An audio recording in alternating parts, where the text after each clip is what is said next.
જય શ્રી કૃષ્ણ, જય માતાજી મિત્રો। આજે આપણે જોઈશું ઘરમાં દીવો ક્યાં કરવો જોઈએ અને જો આમ ન કરવામાં આવે તો શું અશુભ થાય તે। તો ચાલો જોઈએ। અને જો તમે ચેનલમાં નવા હોય તો અમારી ચેનલને સબસ્ક્રાઈબ કરી વિડીયોને શેર કરવા વિનંતી। ચલો જાણીએ।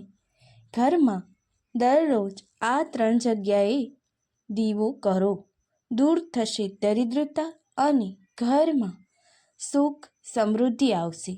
હિન્દુ શાસ્ત્રો અનુસાર દેવી લક્ષ્મીને ધન અને ઐશ્વર્યની દેવી તરીકે વર્ણવવામાં આવે છે। મા લક્ષ્મીની કૃપાથી તમામ સંસારમાં સંપત્તિ છે। હિન્દુ શાસ્ત્રો અનુસાર દેવી લક્ષ્મીને ધન અને ઐશ્વર્યની દેવી તરીકે વર્ણવવામાં આવ્યા છે। મા લક્ષ્મીની કૃપાથી તમામ સંસારમાં સંપત્તિ છે। મનુષ્યના દેવતાઓ પણ નમ્ર બનવાથી ડરે છે। ઘરમાં યોગ્ય દિશામાં અને યોગ્ય જગ્યાએ દીવો પ્રગટાવવાથી તમે મા લક્ષ્મીની કૃપા મેળવી શકો છો। ધન પ્રાપ્તિ માટે મા લક્ષ્મીની કૃપા હોવી ખૂબ જ જરૂરી છે। દેવી લક્ષ્મીને પ્રસન્ન કરવા માટે લોકો અનેક ઉપાયો કરે છે। ઘરમાં યોગ્ય દિશામાં અને યોગ્ય જગ્યાએ દીવો પ્રગટાવવાથી તમે મા લક્ષ્મીની કૃપા મેળવી શકો છો।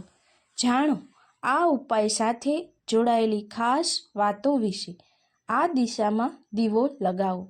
વાસ્તુ ટિપ્સમાં દિશાઓને ખૂબ જ મહત્વ આપવામાં આવ્યું છે। વાસ્તુશાસ્ત્રમાં દરેક કાર્ય માટે યોગ્ય દિશા આપવામાં આવે છે। મોટા ભાગના લોકો માટે દેવી લક્ષ્મીની કૃપા મેળવવા માટે ઉત્તર દિશામાં દીવો પ્રગટાવે છે, પરંતુ આ દિશા કુબેરની દિશા છે।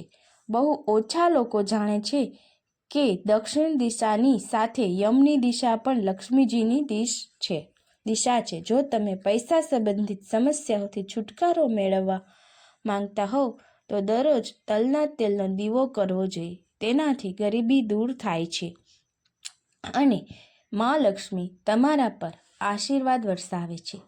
તુલસીની સામે દીવો કરવો। પહેલાં લોકો ઘરના આંગણામાં તુલસી લગાવતા હતા અને દરરોજ તેની પૂજા કરતા હતા।